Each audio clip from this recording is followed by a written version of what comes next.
Udah, Pak.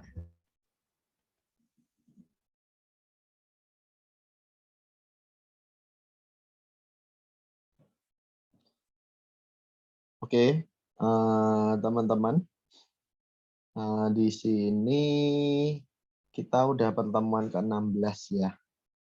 Oke, minta tolong ini untuk teman-teman satu kelompoknya tolong diingatkan supaya bisa segera join.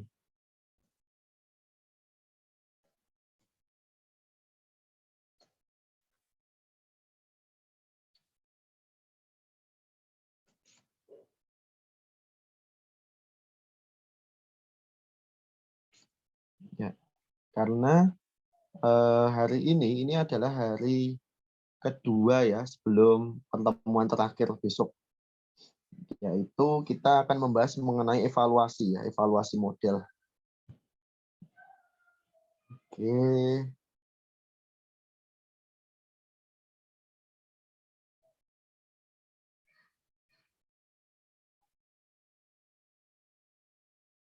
Benar.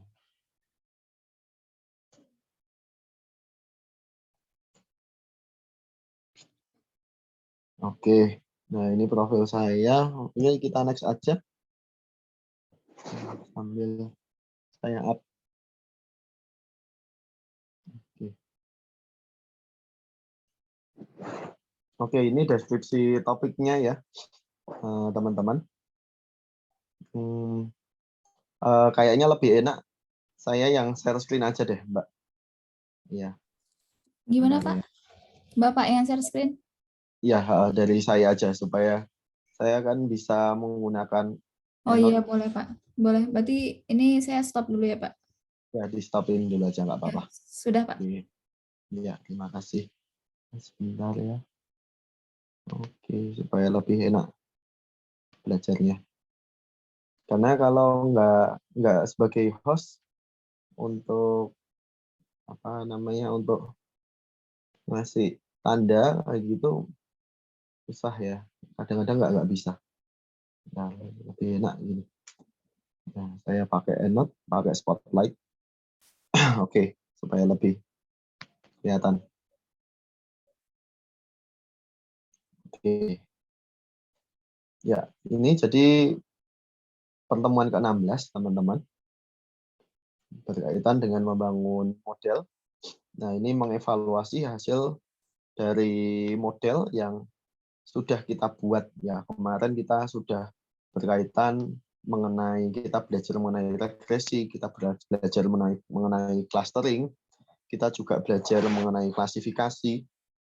Itu algoritma-algoritma yang ada itu nanti akan ditrain dengan data yang akan menghasilkan model. Ya.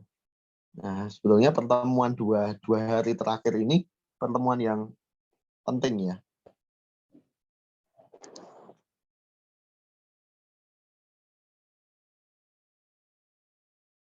Ya.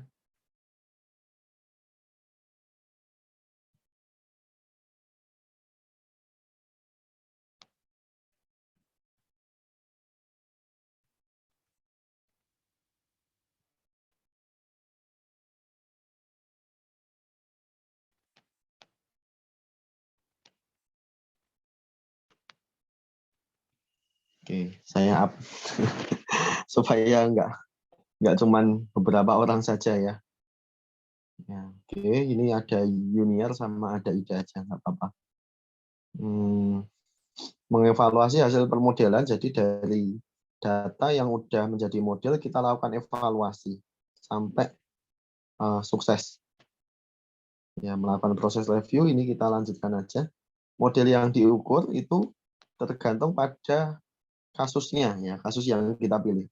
Bisa klasifikasi, bisa regresi, bisa clustering juga. Nah, ini pengantar dasarnya ya, teman-teman.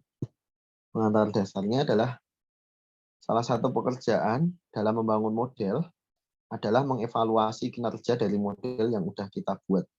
Ya, ini sifatnya fundamental, namun menantang ya. Bukan bukan tidak mudah, tetapi menantang. Model machine learning harus memberikan prediksi akurat. Ya, pertanyaan terkait proyek AI, bagaimana cara mengukur, bagaimana kita tahu suatu proyek sukses atau enggak. Nah, ini yang nanti kita akan lihat, ya, ada parameter-parameter matriksnya, ya, teman-teman bisa mengukur ya, apakah proyek atau model yang kita bangun itu berhasil atau enggak. Nah, ini alasan evaluasi model ini seperti ini. Ada beberapa tahapan. Fase pertama adalah prototype. Nah, ini ya prototype. Jadi kalau di sini teman-teman membangun sebuah model itu menjadi prototype dulu, prototype model. Nah, ini biasanya dilakukan pengujian sebelum dipublish ya, prototype. Nah, setelah itu baru dilakukan deploy. Nah, pada fase prototype kita mencari model yang terbaik. Ya, jadi ada beberapa model, kita bisa mencari yang paling baik dari beberapa model yang kita ajukan.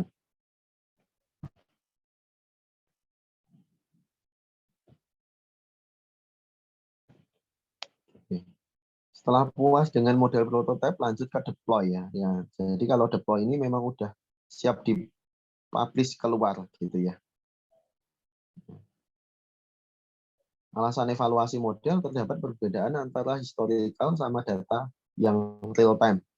Ya, antara data yang kita buat untuk modeling dengan data real time itu kadang-kadang beda ya. Ini yang dinamakan distribution drift. Ya, historical itu asumsinya normal, tapi kalau live ini cenderung nggak bisa ditebak ya, ya real time nggak bisa ditebak. Nah, kita nanti juga akan kita apa namanya akan memahami mengenai bias dan variansi. Ya. Apa sih bias? Bias adalah asumsi penyederhanaan yang dibuat oleh model untuk membuat fungsi target lebih mudah didekati. Kalau varians, jumlah estimasi fungsi target yang akan berubah jika diberikan data pelatihan yang berbeda. Ya, jadi kalau data pelatihannya beda, maka estimasi fungsi targetnya akan berubah. Ada juga trade-off. Trade-off ini adalah ketegangan antara error yang disebabkan oleh bias dan variansinya. Nah, ini ya, ini contohnya. Ini bullets-nya, kemudian ini targetnya ya. Nah, kemudian ini toleransinya, kemudian ini balance-nya. Nah, kalau seperti ini bias tinggi, biasnya, nah ini biasnya tinggi. Kenapa? Karena dia ada apa namanya? Ada jarak di sini. Nah, variansinya rendah. Tapi kalau ini biasnya rendah karena yang apa namanya bulat-bulat ini ada di dalam lingkaran ya. Biasnya rendah tapi variansinya tinggi. Dia diri dari nggak berkumpul jadi satu ini ya. Kemudian ini bias tinggi, variasi tinggi seperti ini.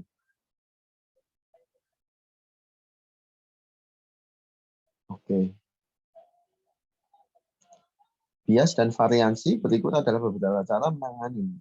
Gunakan insting, kita bisa menggunakan bootstrapping dan resampling untuk mereduksi varians dan dalam model prediksi. Di antaranya bisa teman-teman gunakan algoritma random forest. Ya, random forest ini sifatnya asimptotik ya dari algoritma. Pemahaman lebih dalam atas bias dan variansi. Nah, ini rumusnya D bias bagi D complexity sama dengan min D variance bagi D complexity. Ini rumus antara bias dengan variance. Oke. Nah, ini yang penting. Teman-teman harus catat ini. Kalau bisa paham ya. Jenis error itu ada dua. Ya, jenis error itu ada dua. Yang pertama itu adalah underfitting dan yang kedua adalah overfitting. Ya, jadi ketika teman-teman udah punya model nanti ya modelnya itu kan harus dilakukan pengujian kan. Ya enggak. Harus diukur seberapa akurat model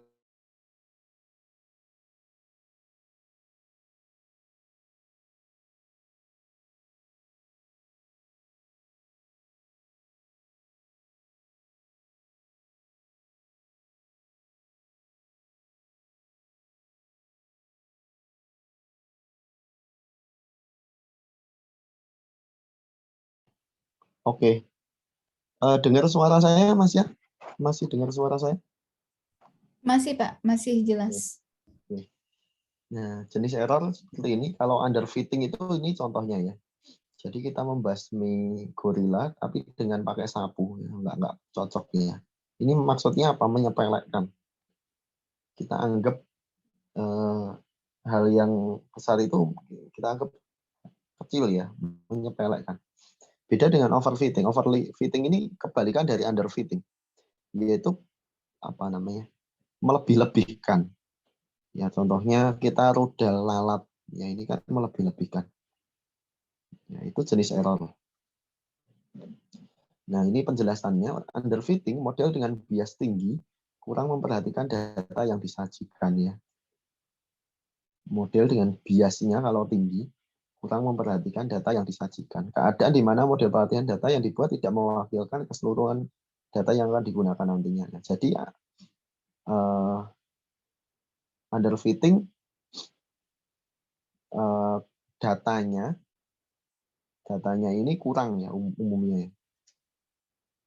Keadaan datanya itu sedikit variasinya. Sehingga apa? Ketika dilakukan tes, itu hasilnya buruk underfitting.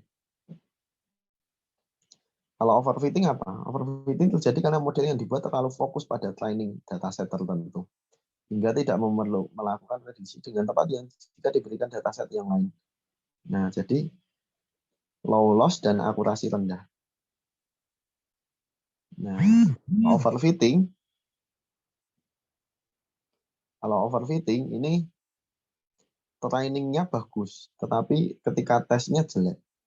Nah, contohnya ini, teman-teman coba disimak ini.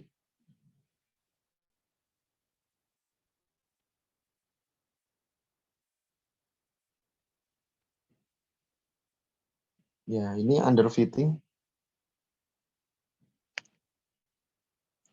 Underfitting itu seperti ini ya. Ini modelnya ini linear.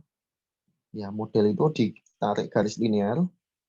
Itu teman-teman harus perhatikan ya, karena model yang nanti teman-teman harus bangun di proyek akhirnya, itu teman-teman harus lakukan evaluasi loh ya. Nggak boleh hanya membuat model aja, tapi harus dievaluasi kinerjanya. Nah, gitu ya. Nah, ini. Jadi underfitting itu garisnya ada di sini. Tapi sampelnya itu ada di beda ya, di atas kemudian di bawah. Kadang dia melintasi yang enggak menentu ya. Nah, ini underfitting. Antara data dengan modelnya kok beda. Ya. Kalau overfitting gimana? Overfitting modelnya itu yang garis lurus ini.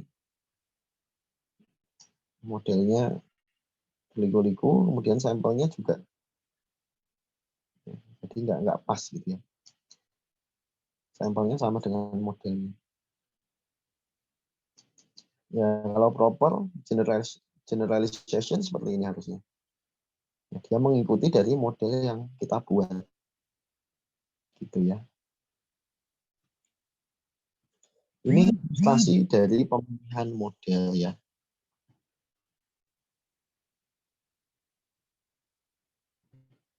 Ini ilustrasi dari pemilihan model. Pemilihan model itu ya ini buah apa ini? Buah itu ya apel. Nah, kemudian ini mesin pemanggang roti, kemudian ini anjing, kemudian ini kucing. Nah, kalau ke kiri ini terlalu spesifik. Bukan anjing, bukan hewan. Apa muncul anjing yang ekornya bergulang, ini terlalu spesifik kalau ke kiri. Ya, kita nggak boleh terlalu spesifik. Dan terlalu sederhana juga nggak boleh. Anjing atau hewan, anjing itu adalah hewan. Hewan itu anjing dengan ekor yang bergoyang. Ini terlalu sederhana, sehingga nggak pas ya data yang kita gunakan. Nah, ini ilustrasi sederhana dari trade-off ya, bias variance dalam pemilihan model. Nah, high bias itu seperti ini, underfitting. Bet on training set, bet on testing set. Nah, Ini not animal, padahal ada animal di sini. Kemudian ini animal. Nah, ini data setnya jelek. Data ya, setnya jelek di sini. Kalau high variance ini overfitting ya. Bagus di training set. Not dogs who work their tail ya. Nah, ini terlalu bagus. Terlalu jelimet ya di trainingnya. Tetapi ketika tes ini jelek. Ya, terlalu simpel ketika tesnya. Ya harusnya yang just like ini. Not dog, kemudian ini dog. Nah, ini menghasilkan training set dan testing set yang bagus. Ya, ini adalah kurva validasi ya, memungkinkan kita menemukan posisi terbaik antara underfitting dan overfitting model untuk membangun model yang dapat dilakukan generalisasi. Ya, dengan baik. Kurva validasi tipikal adalah plot error model sebagai fungsi dari beberapa hyperparameter. Nah, ini contohnya error, ini Y-nya adalah error, X-nya adalah model parameter. Underfitting itu garisnya akan ke bawah ya, errornya akan turun. Ya, ya, seiring dengan model parameter yang banyak. Itu underfitting. Kalau overfitting errornya banyak, kemudian dia akan turun pada model parameter tertentu, tapi dia akan naik lagi ya, karena naik lagi errornya. Itu ini ya, validation error ya. Jadi di sini ada training error, ada validation error. Ya harusnya apa sih? Harusnya di sini antara training error sama validation error ini harusnya validation errornya juga ke bawah ya.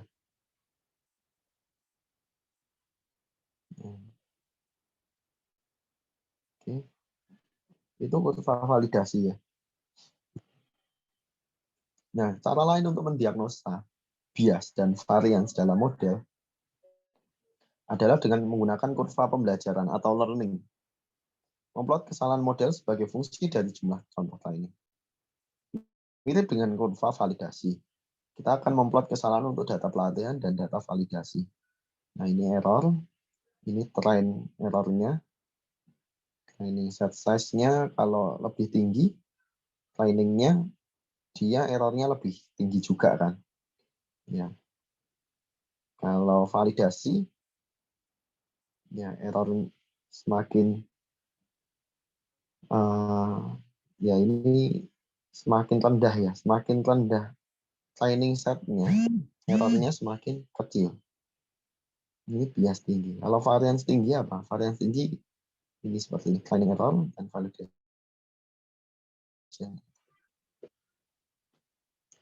Ya, model teman-teman nanti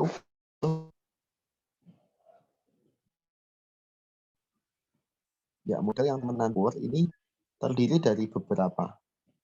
Ya. Yang pertama adalah mengenai klasifikasi. Ya, klasifikasi bisa contohnya spam dan bukan spam ya. Regresi dan ada juga clustering. Itu semuanya harus diukur. Ya, yang pertama adalah akurasi. Menunjukkan persentase klasifikasi yang bernilai valid terhadap total klasifikasi yang dilakukan. Ya, akurasi ini prediksi valid dibagi N dikali 100. Ini rumusnya. Ya, prediksi benar dibagi total datanya dikali 100. Ini contohnya ya. Ada data aktual, outputnya, dan kesimpulan. Nah, kesimpulannya ini valid atau enggaknya ya. Kalau valid ya artinya data yang diprediksi sama dengan data sebenarnya. Itu aktual. Nah, itu valid ya.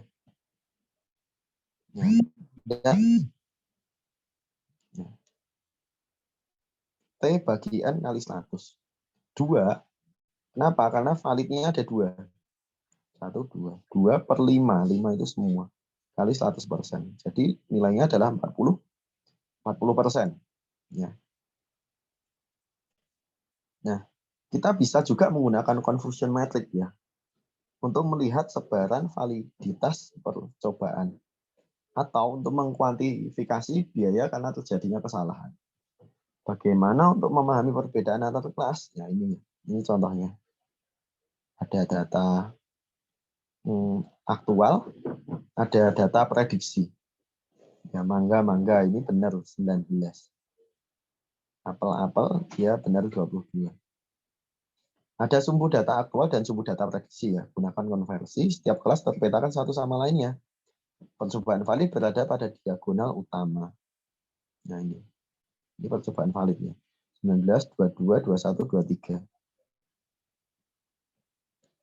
Matriksnya berbentuk bujur sangkar. Nah ini contohnya. Terdapat 25 mangga ya. 19 tambah 3 tambah 2 tambah 25 ya. Nah ini betul. 19, 3, 2, 1. Dikenali sebagai mangga. Mangga dikenali sebagai mangga benar ya. Valid. Tapi kalau mangga dikenali sebagai apel ini salah. Invalid ya. 3 mangga dikenali sebagai apel. Ya, 9. Invalid. 2 mangga dikenali sebagai jambu. 2 mangga dikenali sebagai jambu 2. Dan 1 pil, 1 mangga dikenali sebagai pil. Nah ini ya. Ini yang horizontal. Ini data aktualnya. Kalau yang vertikal ini data prediksinya. Itu confusion metric. Sehingga kita bisa lihat akurasinya ya teman-teman.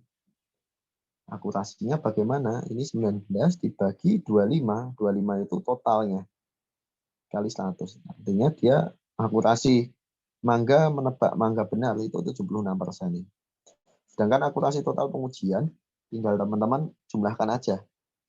19 tambah 22 tambah 21 tambah 23 dibagi 25 ya semuanya ini 25 tambah 25 tambah 25 tambah 25 kali 100 ya 85% ya akurasinya dari total pengujian. Ya, visualisasi confusion metric seperti ini, representasinya bisa menggunakan heat map. Lebih baik contoh di samping adalah confusion metric pada suatu percobaan di EPOS 1. Berapa jumlah kelasnya, jumlah data uji tiap kelasnya berapa, ini belum ketahuan.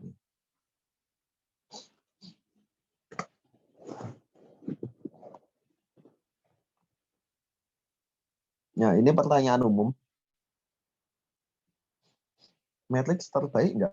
Tergantung pada tujuan bisnis kita. Lihat contoh ilustrasi berikut. Nah, ini filter spam.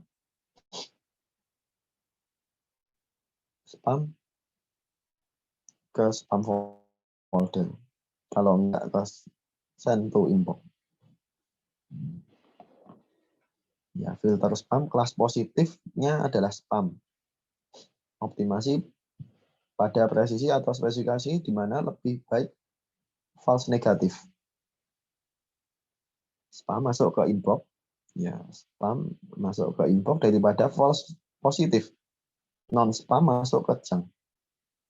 Nah, non spam masuk ke junk atau folder spam.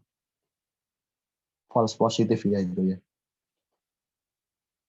Contoh lainnya adalah deteksi transaksi fraud. Ya, kelas positifnya fraud, optimasi pada sensitivitas karena false positif.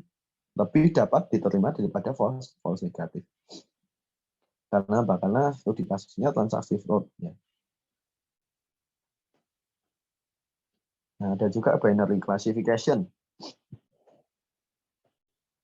Hanya ada kelas 0 atau 1, valid atau invalid, true atau false, positif atau negatif, bagus atau tidak bagus. Nah, ini binary, apakah 0 atau 1, ya atau enggak, gitu ya. Bentuk yang paling umum satu kelas dinyatakan sebagai kelas positif, dan kelas lain dinyatakan sebagai kelas negatif. Contoh dalam dunia medis apa sih? Sampel cairan mukus yang mengandung COVID dinyatakan sebagai kelas positif. Dan sampel yang tidak mengandung virus dinyatakan sebagai kelas negatif. Kalau di kebencanaan, gempa yang mengakibatkan tsunami sebagai kelas positif. Dan yang tidak mengakibatkan tsunami sebagai kelas yang negatif. Jadi apakah true atau false saja ya. Nah, ini keterbatasan akurasi, ya, teman-teman.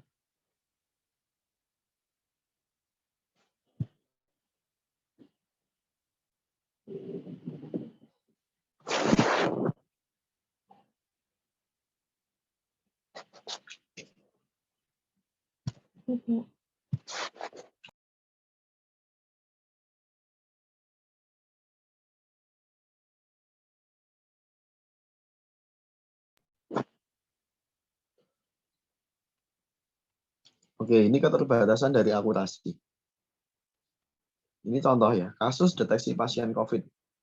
Sebuah detektor baru sebut aja X diujikan pada 100 sampel ya. Jadi model X diujikan 100 sampel. Sampel tersebut telah diuji dengan alat yang hasil deteksinya dijadikan acuan validitas ground atau ground truth-nya yaitu PCR. Dari pengujian PCR sebelumnya diperoleh data bahwa 90 sampel adalah negatif dan 10 sampel adalah positif. Ya, 90 negatif, 10 positif. Dengan menggunakan detektor X, 9 sampel negatif dideteksi negatif.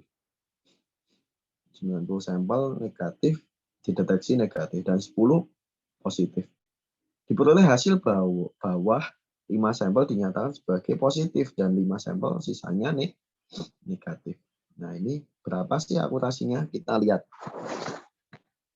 Ya, kita lihat akurasinya. Dari detektor X ya. 90 ditambah 5.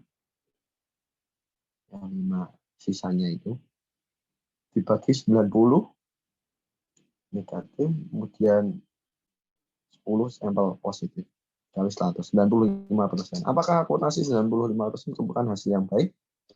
Kesalahan detektor X yang hanya pada 5% dapat berakibat fatal apabila ada matriks lain yang menjelaskan kasus semacam ini. Ya, jadi perlu divalidasi lagi ya.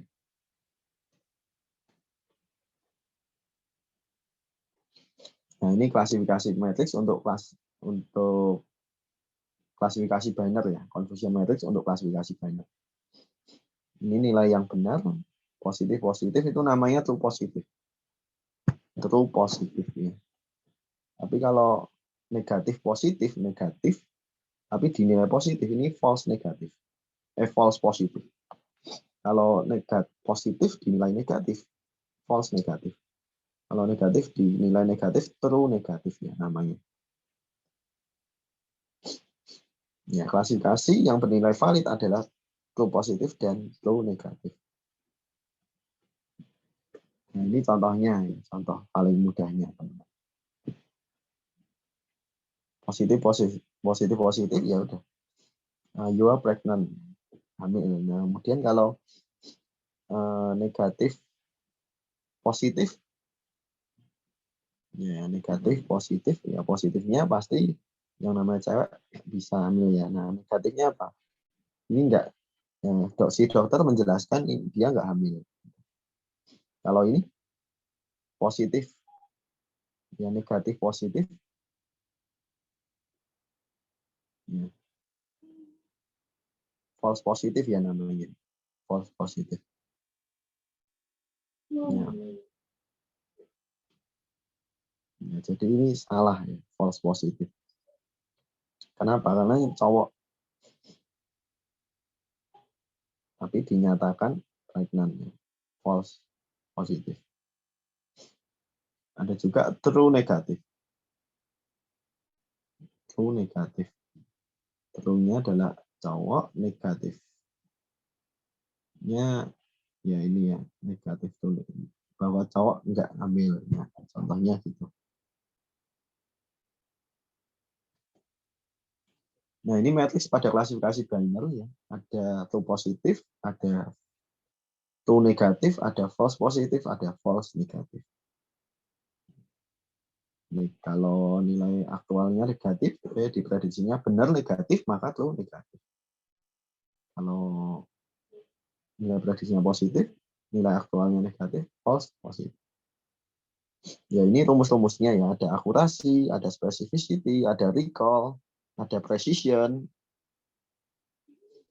Ya. Interpretasinya ini ya, low recall, low precision, high recall, low precision, low recall, high precision, dan high recall, high precision. Nah ini mulai dari yang pertama, low recall, low precision. Low recall, low precision ini contohnya adalah model berkinerja kurang baik.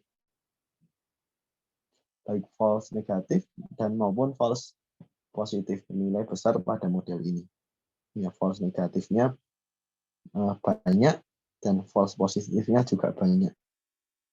Jadi ya ini perpotongan ya. Kita namakan true positif. Oke.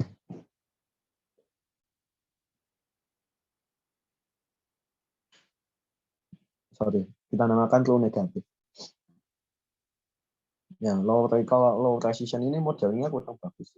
Baik false negatif maupun false positif. Nilai besar pada model ini. Jadi kalau teman-teman mengujikannya false positifnya sama false negatifnya banyak, ya itu artinya nggak baik ya model yang teman-teman buat. Ada juga high recall low precision.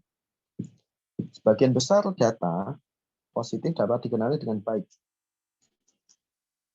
Data positif dikenali dengan baik, false negatif rendah. Tetapi banyak data negatif dikenali sebagai positif. Data negatif dikenali sebagai positif, false positif tinggi. True negatif ini false negatif, dan dengan false positif irisan besar yaitu positif. Ada juga low recall high precision ya. Low recall high precision. Banyak data positif yang teridentifikasi negatif. False negatif besar ya. Nah ini false negatif. Data positif ini data positif tetapi di dalam false negatif. Ya, sebagian besar data yang teridentifikasi positif memang benar positif. Jadi true positif ini benar-benar dia itu diidentifikasi sebagai sesuatu yang positif. Gitu ya. Oke.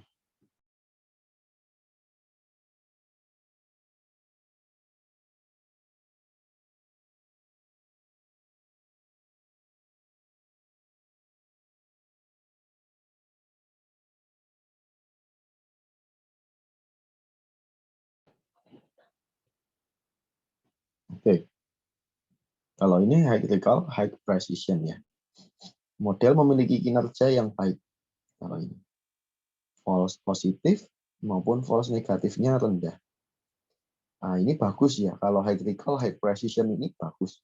Teman-teman nanti kita akan coba hitung recall sama precision. Kalau akurasi tadi kita udah coba hitung. Recall sama precision ini kalau tinggi itu bagus. Artinya apa? Tuh positifnya banyak gitu ya. Itu ya teman-teman ya. Oke, nah ini F-score. F-score ini hampir sama akurasi. Ya teman-teman boleh pakai F-score juga. Tapi kalau F-score ini lebih mengarah ke keseimbangan antara precision sama recall. Jadi ini gabungan antara precision, recall. Untuk model yang precision dan recall sama pentingnya digunakan F1 score. Ya, dinyatakan F1 2 kali precision kali recall dibagi precision plus recall. Sama dengan true positif dibagi true positif tambah setengah dari false positif ditambah false negatif. Nah, ini ya. Untuk kasus recall lebih diutamakan dengan faktor beta. Ya, maka formulanya diperluas menjadi ini. Ya. Untuk F-score faktor B. Ya, tapi kalau untuk rumus standarnya ini. Nah, ini mengenai F-score Mas Yan, ada harmonic mean ya. Nah, harmonic mean ini ada aritmetik sama harmonik. Aritmetik X tambah Y bagi 2. Kalau harmonik 2XY tidak bagi X tambah Y. Precision-nya ya dari 1 ya, recall 0, average-nya 0,5, maka harmonic mean-nya 0. Ya dari mana? Dari rumus ini. Precision-nya 0,2, recall-nya 0,8, average-nya 0,5, harmonic mean-nya 0,32. Nah, kemudian ini F1 score sama dengan harmonic mean. Ya, precision ditambah recall-nya. Oke. Nah, ini perbedaan dari harmonic mean sama arithmetic mean. Kalau arithmetic 10 tambah 17 tambah 12 bagi 3, 13. Nah, ini contohnya jika beli 3 ini 3 topi harga 3 kali 3, 13, 39. Jika beli 5, harganya 5 kali 13. 5 kali 13. 13-nya dari yang pertama ini. Ini arithmetic mean. Ya. Jadi dibagi dengan rata-ratanya. Rata-rata. Kalau harmonic mean ini cukup unik ya. Jadi dari jika beli 3 topi, 3 ini harga 3 kali 10. Nah, harmonic mean-nya 10 ditambah 17. Nah, topi yang kedua ditambah 12. Bagi 3 ditambah 1 tambah 1. 3 ya ini ya, jumlah topinya. Tambah 1, yang hijau ditambah yang merah. 11,8. Itu harmonic mean. F-score, jika kita ingin mendeteksi transaksi fraud, ya berarti apa yang lebih optimal? Cenderung ke presisi atau recall? Kira-kira teman-teman. Presisi atau recall? Ya, apakah ke presisi? Apakah ke recall? Ya, ini untuk transaksi fraud detection.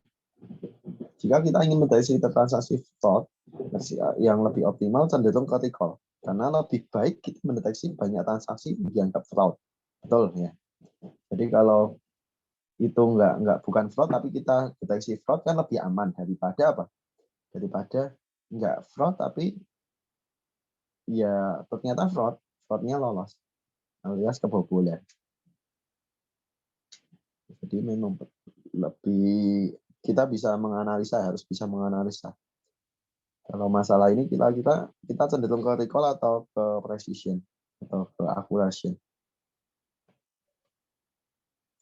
Nah, evaluasi model pada probabilistik model lainnya. Model dalam memprediksi dengan menghasilkan nilai probabilitas 0,1. Probabilitas itu hanya 0 dan 1 aja. Untuk suatu label, ya. Nilai probabilitas menunjukkan seberapa yakin terhadap suatu kelas atau label. Label ditentukan dengan menentukan suatu threshold-nya ya, atau batasannya. Evaluasi dapat dilakukan dengan metode diantaranya ROC, ya. Receive Operator Characteristic, dan pengembangan ke PRAUC.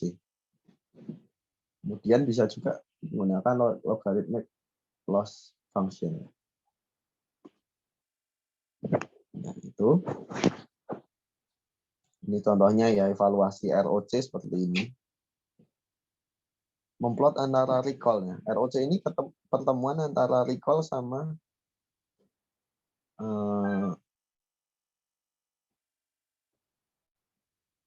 ya tadi ini ya. Sama precision. Dan precision sebagai sumbu min Y. Dan false positive rate sebagai sumbu X min S. Setiap threshold klasifikasi yang mungkin adalah antara 0 sampai 1 aja ya. Maksimal adalah 1. Ya, area ROC itu namanya AUC ya. Area under curve. Ya, ini ROC versi akurasi. Kenapa kok nggak pakai akurasi aja? Pertanyaannya kan gitu. Kenapa harus pakai ROC? ROC lebih menggambarkan secara lengkap visualnya. Akurasi yang merepresentasikan performansi pada satu nilai threshold. Ya, jadi bisa kita simpulkan ROC ini lebih oke ya, lebih ideal lah.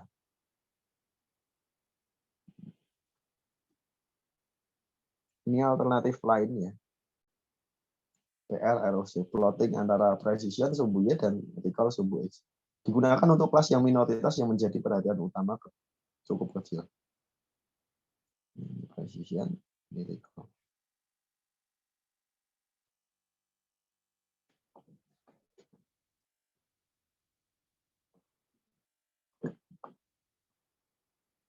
Nah, ini logarithmic loss. Berapa yakin pemberian label terhadap data yang diuji observasi. Untuk setiap sampel perlu dihitung probabilitasnya. Ya, sampel datanya itu ya labelingnya. Diuji probabilitasnya untuk semua label yang mungkin. Nilai log loss berada di Q terhingga ini ya, dan dinyatakan sebagai ini. Logarithmic loss ya. Ini observasi mengenai data ya, pelabelan. Nah, penerapan evaluasi model itu ada di banyak aspek. Teman-teman bisa lihat di sini bisa kita deteksi penyakit menular misalnya genus. Nah, kita harus evaluasi genusnya. Deteksi kanker misalnya jinak, kanker lainnya.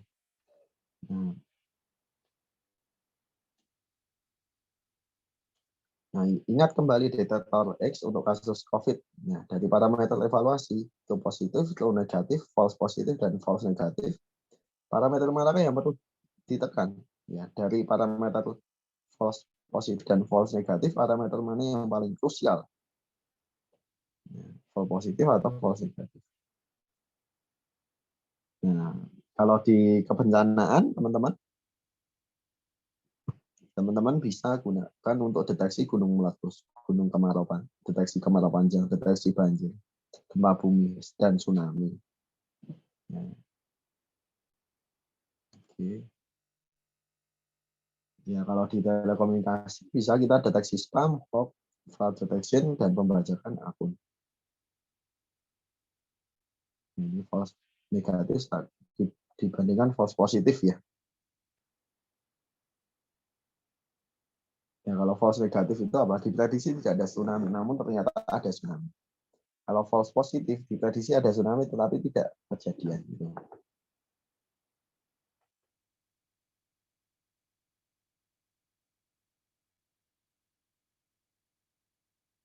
Ya, ini deteksi spam. Ya, kita bisa pakai plus.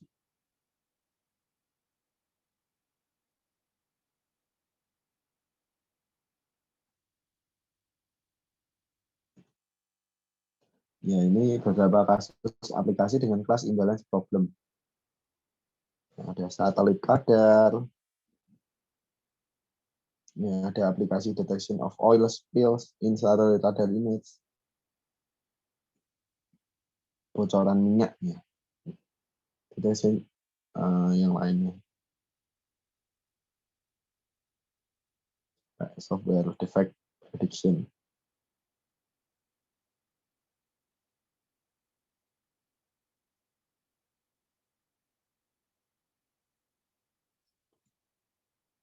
Ya, ini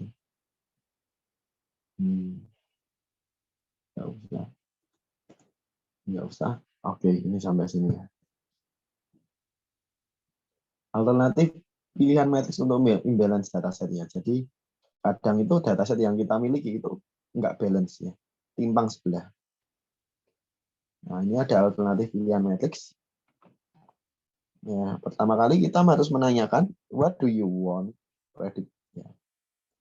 Kelas label atau probabilitas. Ya, kalau kelas label, output class you equality important. Nah, suruh nyari ya.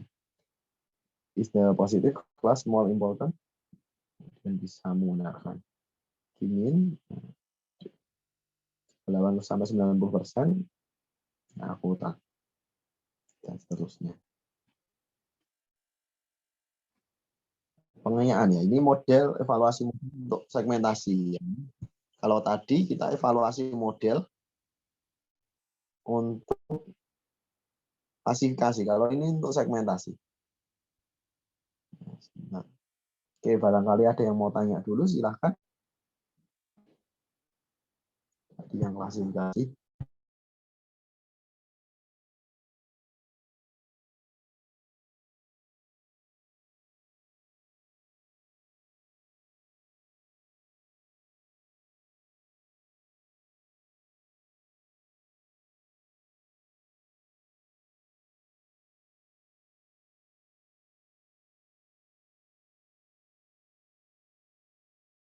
Oke. Evaluasi model untuk segmentasi ya. Ya, segmentasi seperti ini. Keperluan untuk citra ya, dilabeli sebagai foreground dan background. Maka kualitas segmentasi dapat diukur dengan beberapa metode. Di antaranya bisa menggunakan Jaccard Index atau similarity, kesamaan. Misalnya A adalah hasil segmentasi dan B adalah ground truth-nya. Maka Jaccard Index-nya teman-teman bisa lihat. Rumusnya A, irisan B, A, dan B-nya.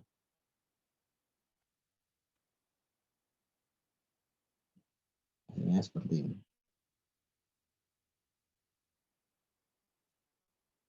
Nah, kalau ini evaluasi model untuk regresi ya. Klasifikasi udah, kemudian segmentasi juga udah, regresi. Model untuk memprediksi suatu nilai kontinu kan kalau yang namanya regresi. Bukan nilai discrete. Contoh prediksi harga rumah, maksimum, kekuatan gempa, harga saham, dan lain sebagainya. Error merupakan selisih dari nilai aktual dengan nilai prediksi. Nah, misalnya kita aktualnya yang 4 ini. Nah, nilai prediksinya dia ada di sini.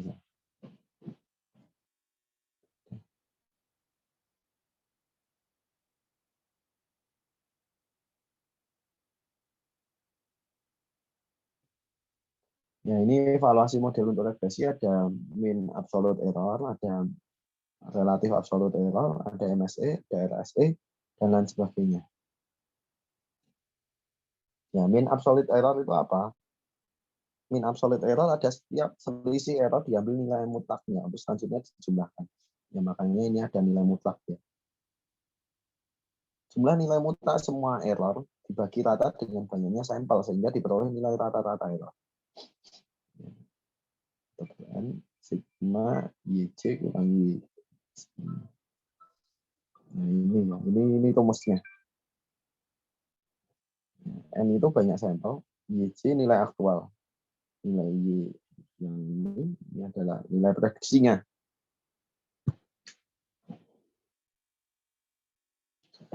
Ya, kemudian ada RMSE, root mean square error. Idenya selisih error diambil nilai kuadratnya, maksudnya dijumlahkan. Jumlah nilai kuadrat setiap error dibagi rata dengan banyaknya sampel sehingga diperoleh rata-rata kuadrat error. Ya, kita bisa rumuskan root mean square error-nya seperti ini.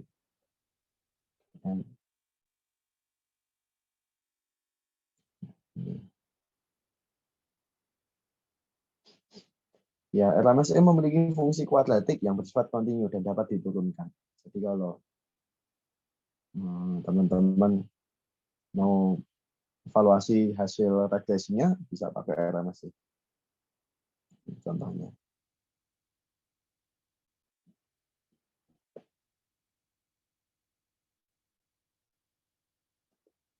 Ya, ini perbandingan umumnya ya.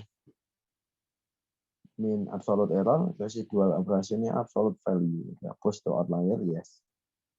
And MSE square no.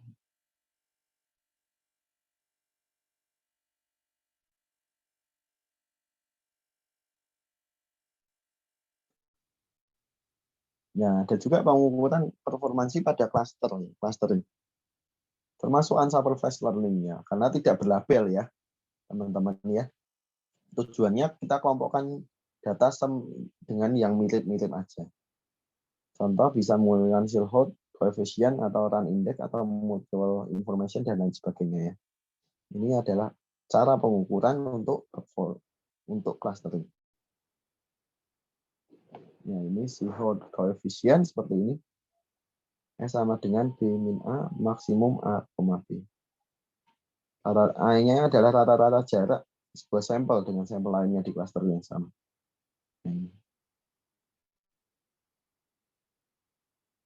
Kalau B ada rata-rata jarak sebuah sampel dengan sampel lainnya di cluster tetangga.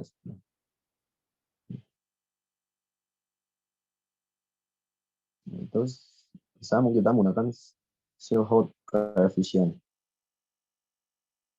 Contohnya ya.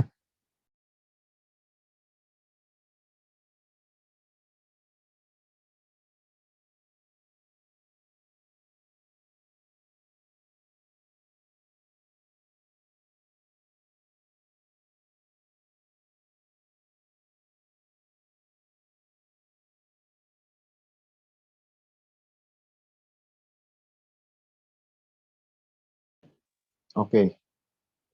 Silhouette coefficient. Ini nilai rata-rata iya, ID-nya A ke I, dari B ke I. Maka misclassified.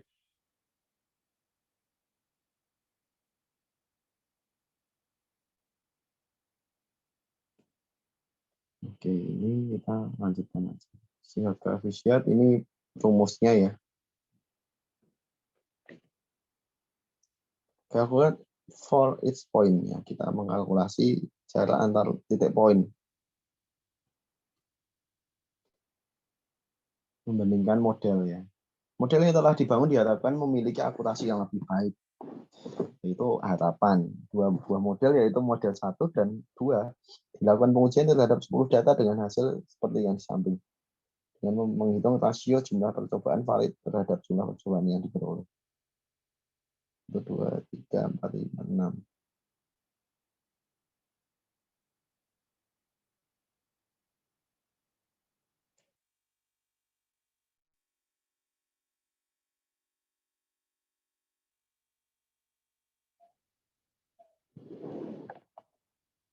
Ya. 6/10 dan 5/10.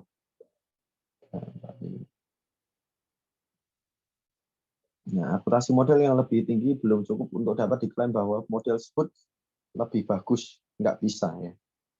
Untuk mendukung klaim pengujian statistik, kedua model memiliki akurasi yang sama, kedua model memiliki akurasi yang berbeda. Ada dua. Pengujian statistik yang sederhana dapat dilakukan dengan McNemar test. Nah, McNemar test ini pengujian statistik pada model. Nah, ini contoh dari McNemar test. Model 1 valid, model 2-nya dikatakan valid. Model 1 tidak valid, model 2-nya valid, yang tidak valid.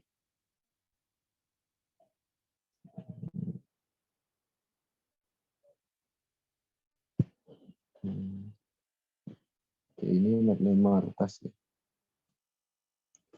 Ini nggak usah aja. Ya, penerimaan hipotesisnya ini ke arah statistik ya. Berdasarkan nilai P dan ambang dapat ditentukan P lebih dari hipotesis H0 gagal untuk ditolak. Karena kedua model secara statistik tidak ada perbedaannya. Kalau nggak ada perbedaan ya antara sebelum dengan sesudah.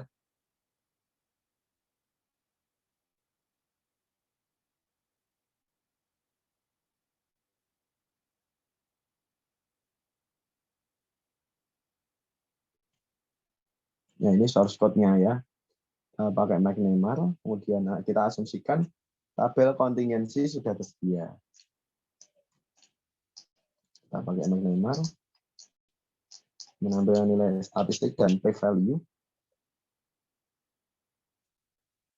Nah, kemudian kita cek p-value-nya 0,01.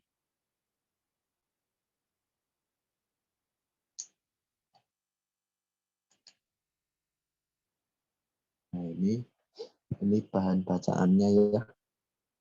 Sumber-sumbernya di sini. Nah, ini keunikan sistem berbasis machine learning. Ya, keunikannya apa? Dipengaruhi data yang dinamis. Ya, dimulai konfigurasi modelnya. Ini ada code sampai running ya. Ini tinggal kita lakukan monitoring. Di sini ada data test, ada SKU test, ada data monitoring. Ya, masuk ke unit test. Nah, integration baru running system. Ini prediksi.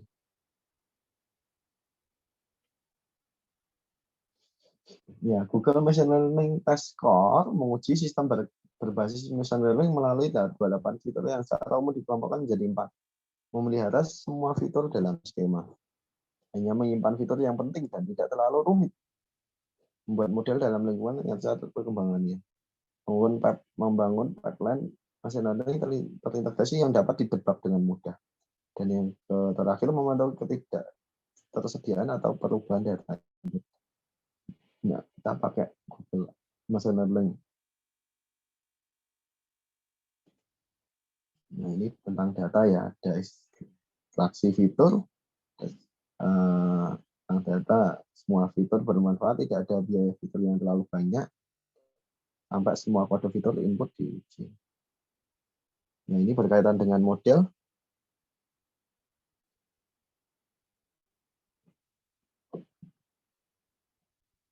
Setiap spesifikasi model menjalani tujuan kode dan diperiksa ke repository.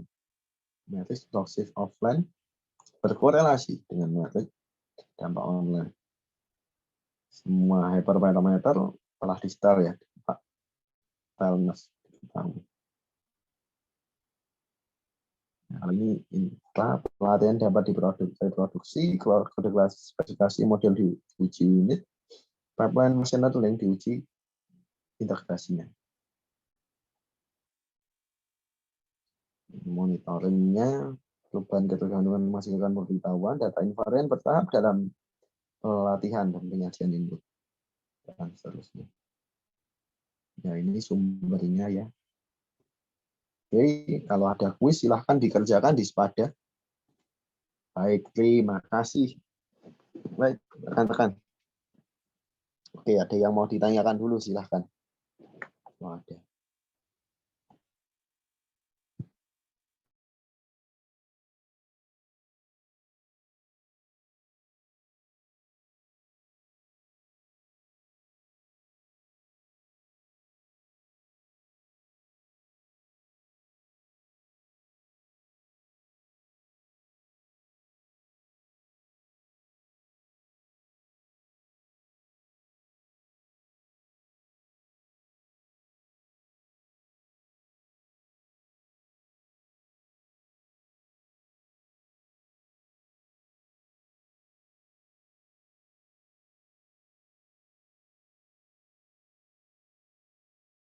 Oke, linknya nggak ada ya yang mau ditanyakan.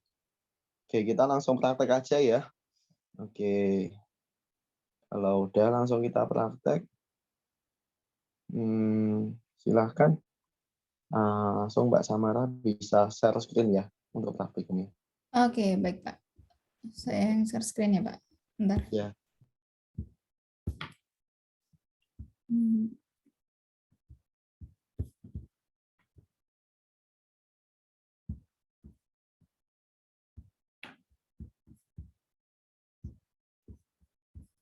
Sudah muncul Pak? Oke, sudah. Oke. Ada berapa file Mbak untuk hari ini? Cuman ini saja di contoh kasusnya Pak. Oh, cuman itu saja ya? Iya. Oke, ini contoh kasus evaluasi. Sedikit banget. Ya, kita pakai McNemar ya di sini ya. Ya, asumsi tabel kontingen sudah tersedia di sini. 4, 2, 1, 3. Kemudian kita hitung McNemar-nya dengan fungsi McNemar. Menampilkan nilai statistik dan p-value. Nilai statistiknya berapa. Nah, ini berdasarkan threshold juga ya, p-value-nya 1. Menghasilkan nilai p-value dengan mengambil sebuah nilai alfa.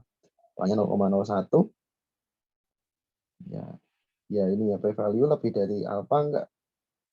Kalau value, nah ini kan hipotesa kan ya. Kalau rekan-rekan ada udah pernah belajar metodologi penelitian, kan ada hipotesa. Hipotesis H0 gagal ditolak. Kedua model memiliki peluang error yang sama. Kalau enggak, hipotesis H0 ditolak. Kedua model memiliki peluang error yang berbeda. Nah, ini ya cara untuk menguji dari McNemar ini, dan dibandingkan dengan alfa.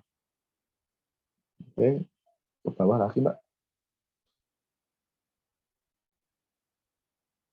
Udah habis ya?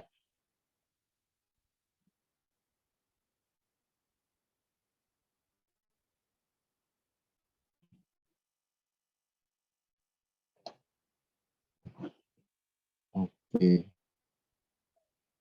Udah habis.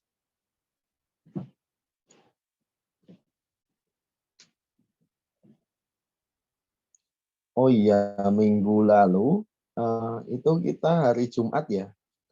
Hari Jumat itu kita kepotong ya, gara-gara tempat saya itu mati. Sabtu ya? Jumat atau Sabtu ya kemarin? Jumat, Pak. Oh, Jumat ya. Iya, Jumat itu kepotong ya, gara-gara mati listrik tempat saya. Pas habis semua, udah nggak bisa apa-apa. Oke, kita hari Jumat kemarin kita belum praktek ya. Kita coba deh. Nah, sebentar. Yang presenting Bapak atau saya, Pak? Boleh dari Mbak Samara. Oke. Sekalian ya, mumpung ingat ya. Karena kemarin juga ada beberapa hal tentang clustering yang penting.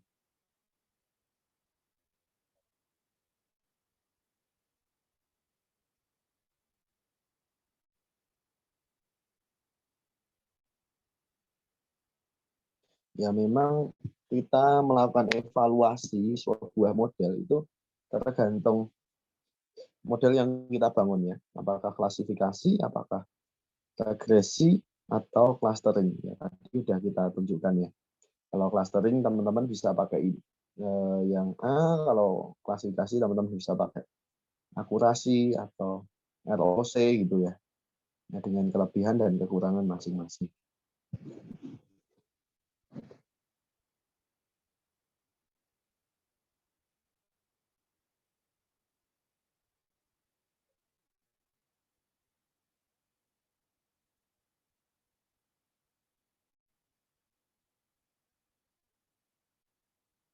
Ini saya sekalian saya cari ya, tapi kok nggak ada.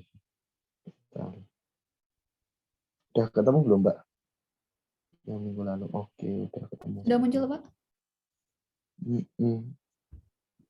Oke, ini kecil-kecil ya. Coba diperbesar bisa nggak, Mbak? Tulisannya kecil-kecil. Nggak begitu kelihatan saya. Oke. Good. Nah, ini ya, jadi kita mau menganalisa dari pengunjung mall. Ya, kita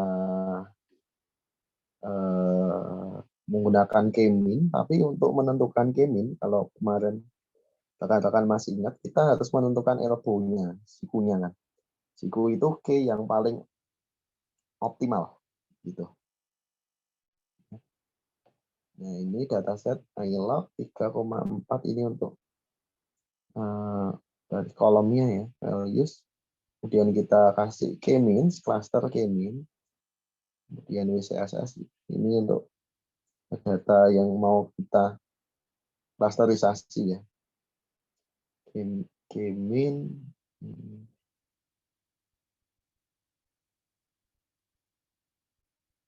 Ya, ini K-mean clusternya random state-nya 42.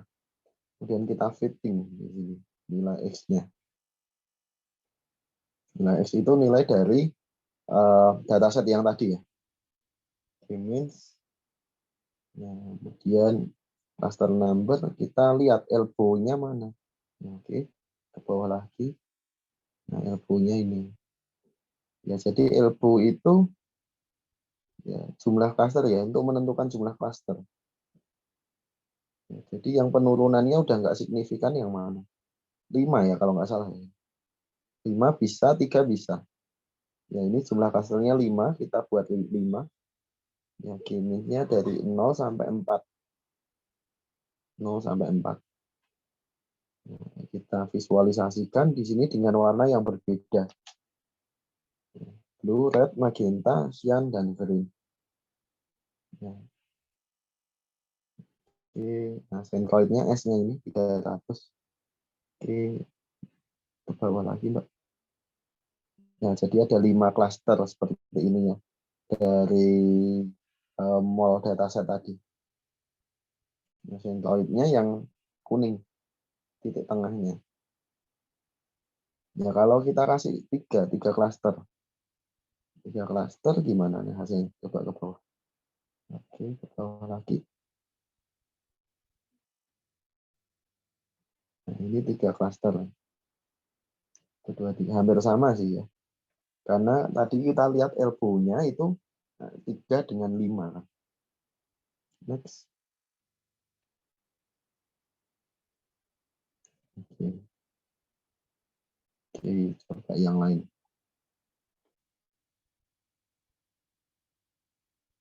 Nah, dendrogram ya. Kita menggunakan dendrogram untuk menentukan angka klaster yang tepat.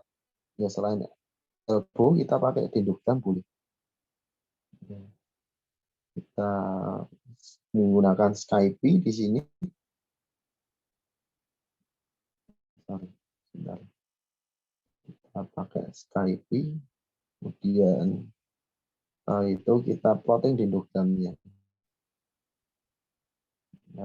Euclidean distance berdasarkan Euclidean distance. Jalankan hierarki clustering ke dataset. Nah, clusternya 3 ya, kita temukan 3. Linceknya ke work.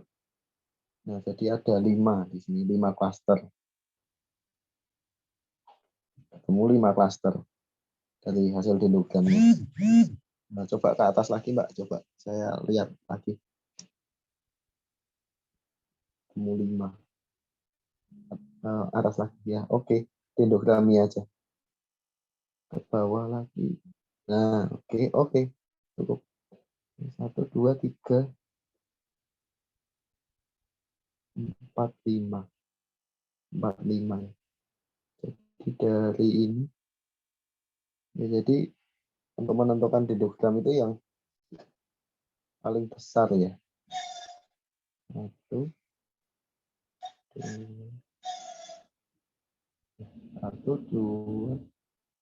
3, 4, 5. Ini ya, sepertinya 5 ini. Kita dapatkan dari sini. Batangnya ini. Oke, yang lain coba. Mungkin ada lagi, Mbak, yang perlu dibahas.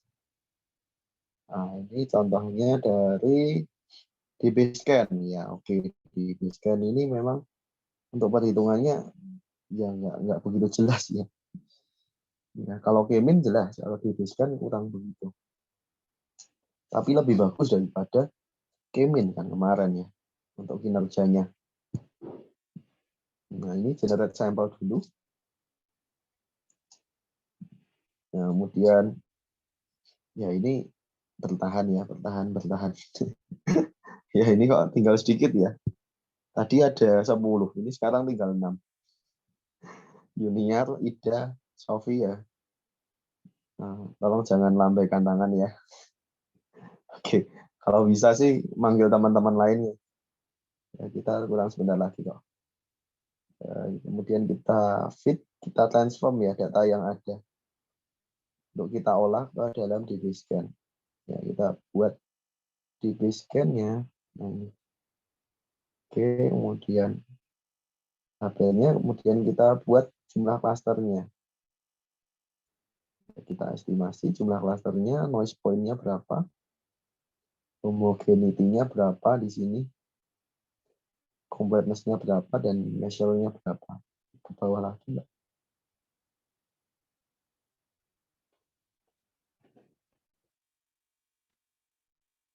Ya, ke bawah lagi.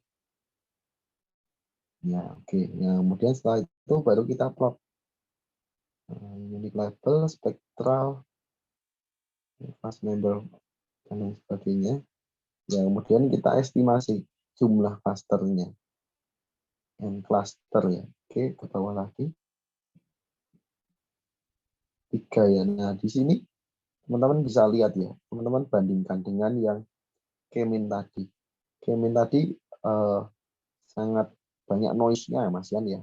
Kalau di Basecamp dia udah handal untuk noise. Oke, seperti itu. Mungkin ada lagi, Mbak.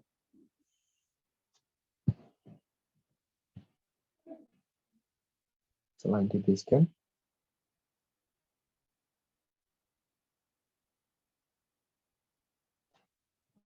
Oke.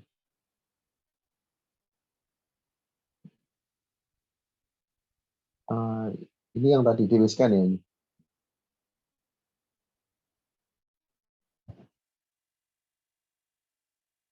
Ada lagi? Sudah Pak, cuman ini aja Pak. Ini yang Cuma keduanya Mbak. Pak, ini yang keduanya Pak, yang di Basecamp 2 gitu. Oke, ini sama sih, hampir sama ya. Iya sih, yang bersama Pak. Sampelnya dalam bentuk matriks ini, garis kolomnya kan. Ini.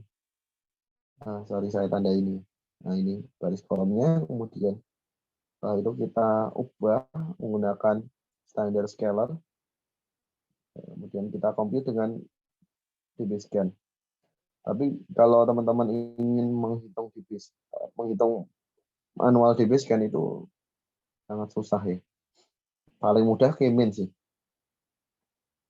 Kemudian kita lihat number clusternya ya. Oke, ke bawah lagi. Bawah lagi. Ya. Number clusternya. Nah, kemudian make circle kita buat. Ya, circle. Sampelnya 1750. Nah, tapi kalau make circle ini untuk DBSCAN tetapi dengan visualisasi yang berbeda, yaitu circle. Sampelnya 750. Ya, makanya ke bawah nanti hasilnya circle. Bukan terpisah-pisah kanan kiri gitu ya, tapi dalam bentuk circle. Bawah lagi, Mbak.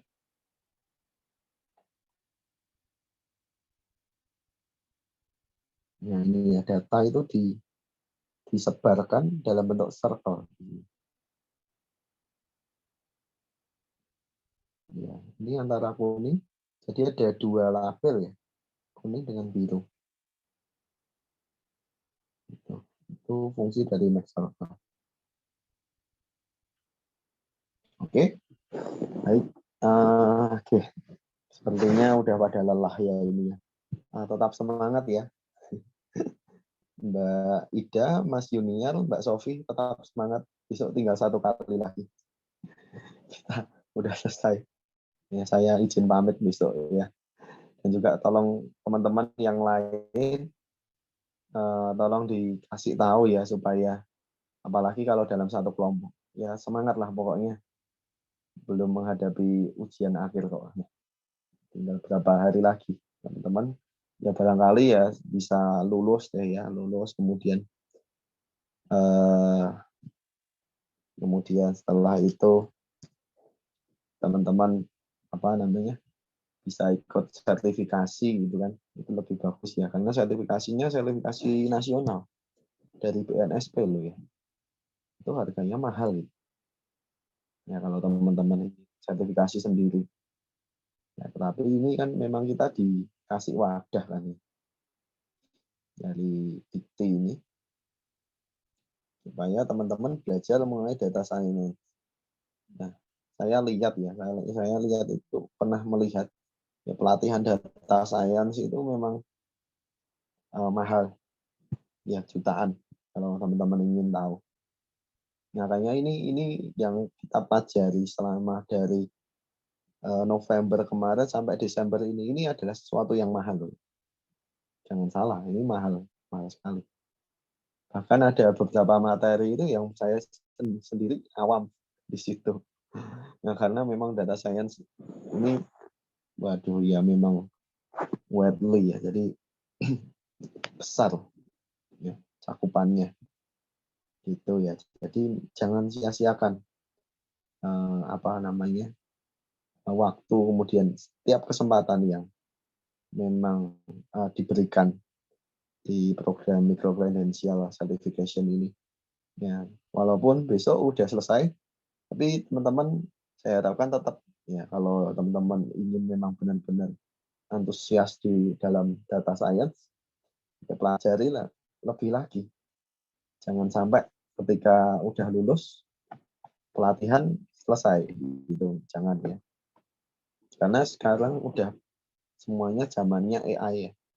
Zamannya mengenai data science, data mining, AI, sistem pengambil keputusan, computer vision ya. Jadi sekarang udah zamannya seperti itu. Ya apalagi perusahaan-perusahaan besar ya.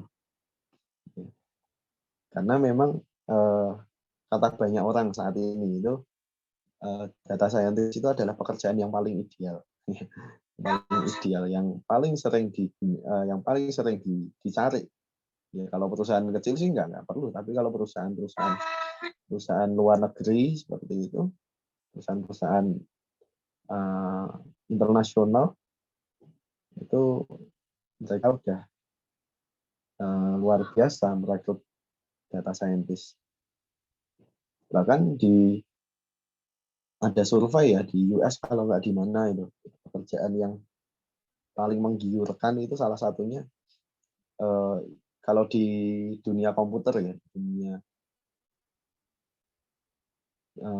teknologi informasi yang paling menggiurkan itu adalah data scientist.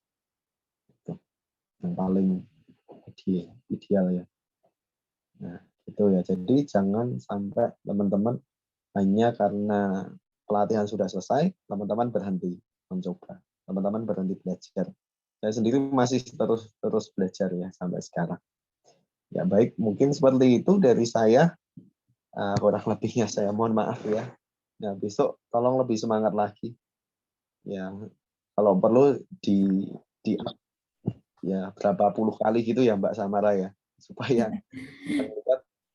tiba-tiba udah bosan lah, ya udah masuk akhirnya. Oke, terima kasih atas waktunya, saya kembalikan ke Mbak Samara. Oke, terima kasih kepada Pak Teo yang sudah menjelaskan materi pada malam hari ini.